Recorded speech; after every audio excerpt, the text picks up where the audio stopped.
তিনি সেই পবিত্র গাছের সামনে দাঁড়ালেন, সেই প্রাচীন গাছ যার কাছে প্রজন্মের পর প্রজন্ম ধরে মানুষ খেলতে, কাঁদতে এবং প্রার্থনা করতে আসতো। গাছটিকে দেখতে পুরনো এবং মহিমান্বিত মনে হচ্ছিল। উপত্যকার প্রান্তে পৌঁছে যাওয়া এক কণ্ঠে তিনি ডাকলেন, হে আমার প্রভু, এই গাছ মিথ্যা। এই মানুষেরা একে আপনার পায়েরও উপাস্য বানিয়ে নিয়েছে। একে শুকিয়ে দিন। ভয়ে জনতা স্তব্ধ হয়ে গেল।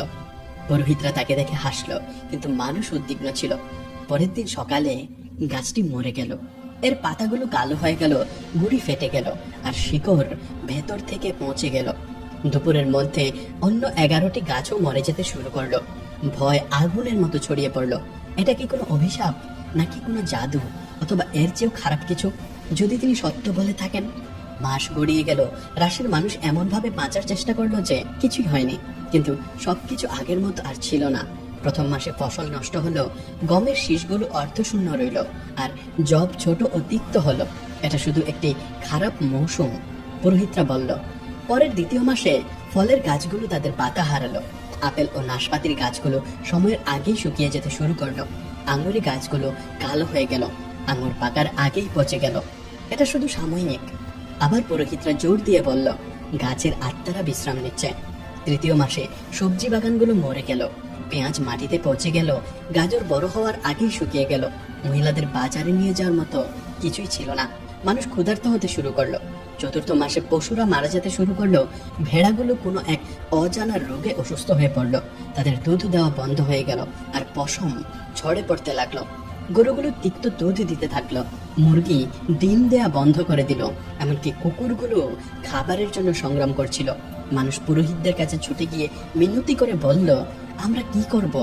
পুরোহিতরা আরো বলিদান, আরো পশু, আরো অনুষ্ঠান এবং আরো ধোয়ার দাবি করলো। কিন্তু কিছুই পরিবর্তন হলো না। কিছু মানুষ ফিসফিস করে বলতে লাগলো, যদি সেই লোকটি সত্য হয়। কিন্তু বেশিরভাগই তখনও বিশ্বাস করতে অস্বীকার করলো। তারা বলল, এটা তার অভিশাপ। কিন্তু সত্য ছিল অন্য কিছু। এটি ছিল আল্লাহর পক্ষ থেকে এক করুণাময় সতর্ক বার্তা। তাদের তখনও তওবা করার এবং ফিরে আসার সুযোগ ছিল, কিন্তু তাদের অহংকার তাদের তা করতে দেয়নি। পঞ্চম মাসে ঝর্ণাগুলো শুকিয়ে যেতে শুরু করলো। একসময়ের পবিত্র জল এখন কাদা হয়ে প্রবাহিত হচ্ছিল। কিছু ঝর্ণা পুরোপুরি বন্ধ হয়ে গিয়েছিল। মানুষকে জল আনার জন্য বহু দূরে যেতে হচ্ছিল। ষষ্ঠ মাসে কেউ আর এটি অস্বীকার করতে পারল না। এটি শুধু দুর্ভাগ্য ছিল না, এটি ছিল একটি শাস্তি, একটি পরীক্ষা। উপত্যকায় গত বছরের চেয়েও বড় একটি ভিড় জমায়েত হয়েছিল। 12টি গ্রামের সবাই সেখানে ছিল। একই মানুষ যারা একসময় জীবনের পবিত্র উৎসব উদযাপন করতে এখানে আসতো। কিন্তু এবার পরিবেশ ছিল অন্ধকার এবং হতাশাজনক। গাছগুলো মরে যাচ্ছিল, ঝর্ণাগুলো শুকিয়ে যাচ্ছিল, আর আকাশ দিনের পর দিন অন্ধকার ছিল, যেন বাতাস নিজেই শ্বাসরুদ্ধ হয়ে গেছে। পুরোহিতরা তাদের মঞ্চে দাঁড়িয়েছিলেন। তাদের মুখ ছিল ছাই বর্ণের, তাদের কণ্ঠস্বর দুর্বল ও ভেঙে যাচ্ছিল। তারা আর তাদের মিথ্যা দেবতাদের ভয় পেত না, তারা ভয় পেত তাদের ক্ষমতা হারানোর। এটি ছিল ঝড়ের আগের নীরবতা। তারা আবার প্রার্থনা করলো, কিন্তু খরা তখনও শেষ হলো না। সেই রাতে প্রধান পুরোহিত এবং গোত্রের অন্যান্য নেতারা একটি গোপন সভা করলো। মন্দিরের অন্ধকারে মোমবাতির আলোয় অন্যান্য বৃদ্ধরাও তাদের সাথে যোগ দিল। তাদের মুখে ছিল গম্ভীর ভাব। পরিস্থিতি নিয়ন্ত্রণের বাইরে চলে যাচ্ছে। একজন নেতা কঠিন হয়ে বলল, মানুষ আমাদের উপর সন্দেহ করতে শুরু করেছে। প্রতিদিন কেউ না কেউ সেই নবীর কথা স্মরণ করছে। যদি আমরা দ্রুতই কিছু না করি, তবে আমরা সমস্ত নিয়ন্ত্রণ হারিয়ে ফেলব।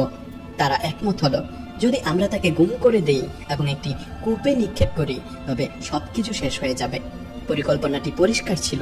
নবীকে শহরের কেন্দ্রে আমন্ত্রণ জানানো, তারপর তাকে কূপে নিয়ে গিয়ে ফেলে দেয়া। আগেই কূপটি প্রস্তুত করো, একজন ঠান্ডা হাসি দিয়ে বলল। পাথর দিয়ে এটি পূর্ণ করে দাও, এবার আর কোনো সুযোগ নেই। পরের দিন লোকেরা নবীকে শহরের কেন্দ্রে আসার আমন্ত্রণ জানালো। তিনি সন্দেহ করলেন, কিন্তু আমন্ত্রণ গ্রহণ করে পথে বের হলেন।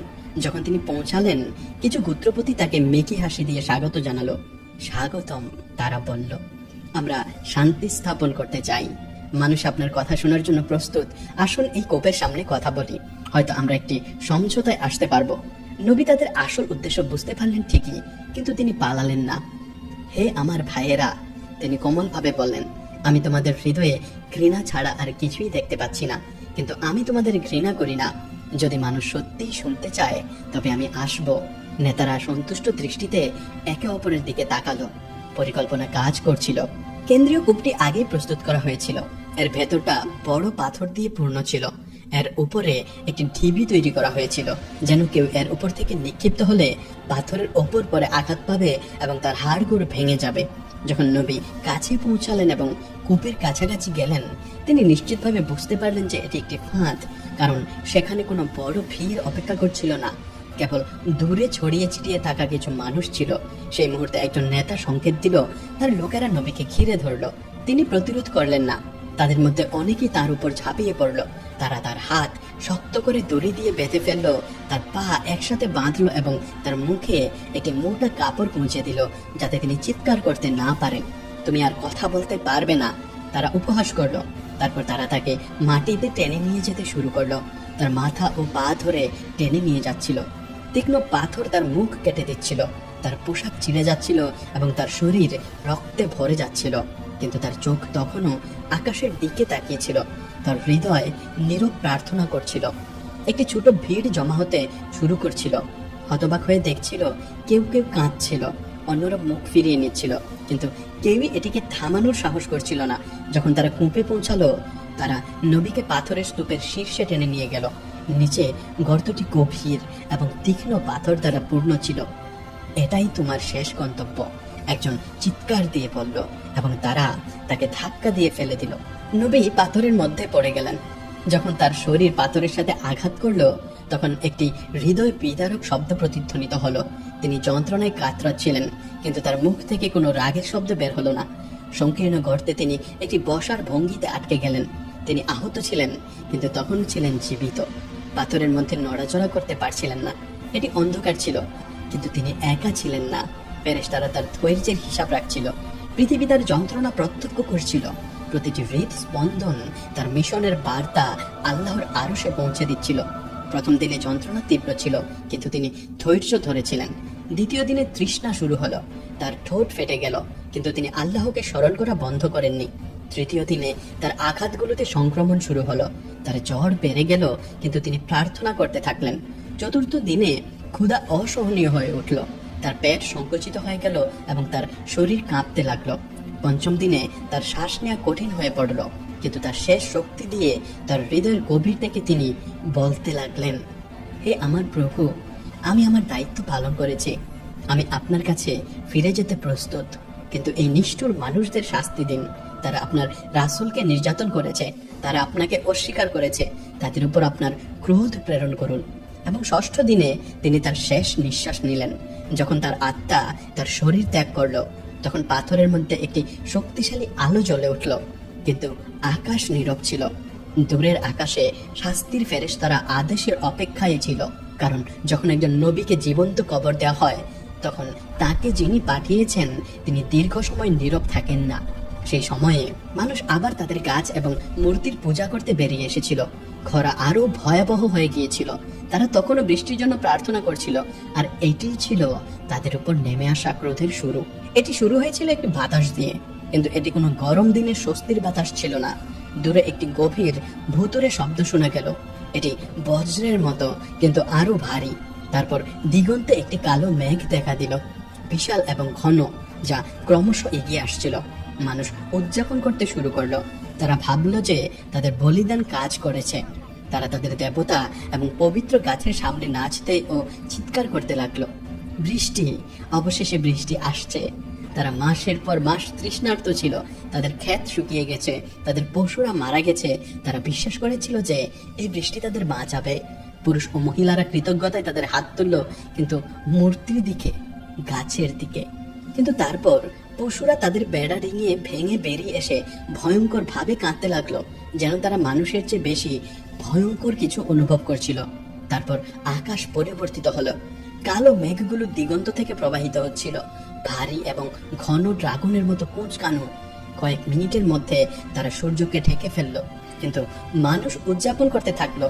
যদিও কিছু মানুষ মনের গভীর থেকে একটা অস্বস্তি অনুভব করছিল, তারা জানতো না যে কূপে নবী ইতিমধ্যে তার শেষ নিঃশ্বাস নিয়েছেন। তার আত্মা আসমানে পৌঁছে গেছে এবং এখন আল্লাহর পালা। হঠাৎ কিছু পরিবর্তন হলো। বাতাস হঠাৎ গরম হয়ে গেল। গরম ধীরে ধীরে শুরু হলো, তারপর অসহনীয় হয়ে উঠলো। তারপর একটি বজ্রপাত আকাশকে ছিঁড়ে ফেললো, এমন জোরে যা তারা কখনো শোনেনি। পাখিরা ভয়াবহভাবে পালিয়ে গেল, মাটি কাঁপতে শুরু করলো, আতঙ্ক আগুনের মতো ছড়িয়ে পড়লো।